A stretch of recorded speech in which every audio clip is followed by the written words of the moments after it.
더불어민주당은 3차 추경 처리가 끝나자마자 집값을 잡겠다며 종부세법 등 부동산 규제 강화에 속도를 내고 있습니다. 이와 함께 공수처 후속 법안 등 각종 민생 법안 처리에도 나설 예정인데 복귀를 예고한 미래통합당과의 갈등이 예상됩니다. 취재기자 연결합니다. 최하영 기자. 네, 국회입니다. 네, 민주당이 사실상 부동산 투기와의 전쟁을 선포했는데 어떤 대책들이 나올까요?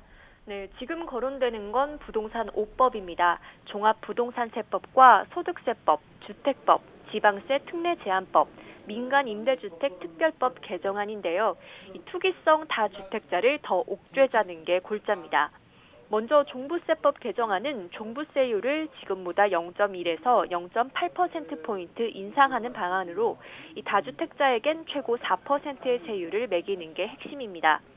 또 임대사업자에게 주는 세제 혜택을 줄이는 방안과 양도소득세를 강화하는 법안도 부동산 5법에 담겼고요. 또 부동산 분양권을 불법 전매하면 10년 동안 청약을 제한하는 내용도 포함됐습니다. 이 법들이 부동산 시장 대책으로 나온 건 이번이 처음은 아닙니다.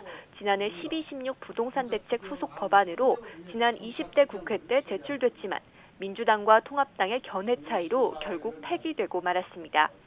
민주당은 이번 21대 국회에서 재추진을 예고하면서 종부세율 추가 상향 등 보다 강화된 법안들을 내놓을 예정입니다.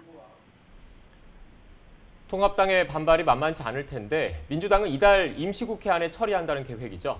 네, 문재인 대통령이 특단의 대책을 주문한 데다가 이 대통령과 민주당의 지지율 하락이 심상치 않기 때문입니다. 그래서 민주당은 3차 추경 처리가 끝나자마자 7월 임시국회를 열어달라는 소집 요구서를 제출했습니다. 이에 따라 다음 주부터 7월 임시국회가 열리면 곧바로 부동산 대책 후속 입법에 나서겠다는 계획입니다. 이와 함께 각종 민생 법안 처리도 예고했는데요. 우선 당론 1호 법안으로 일하는 국회법을 통과시킨다는 계획입니다.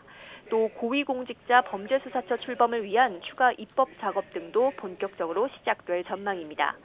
여기에 질병관리본부를 청으로 승격하는 정부조직법 개정안과 특수고용직 노동자의 고용보험 적용을 위한 고용보험법 개정안 등도 처리 대상으로 꼽힙니다. 하지만 7월 임시국회에서도 미래통합당과의 진통은 피할 수 없어 보입니다. 다음 주 초 등원을 예고한 데다가 공공연히 법안 추진에 반대를 표명해왔기 때문입니다. 앞서 통합당은 부동산 대책에 대해 또 세금으로 집값 잡겠다는 말이냐며 효과 없는 조치를 수십 년 동안 하고 있다고 비판했고 공수처법에 대해선 위헌이라며 헌법재판소에 위헌 심판과 효력정지 가처분 신청을 제기한 상태입니다. 지금까지 국회에서 전해드렸습니다.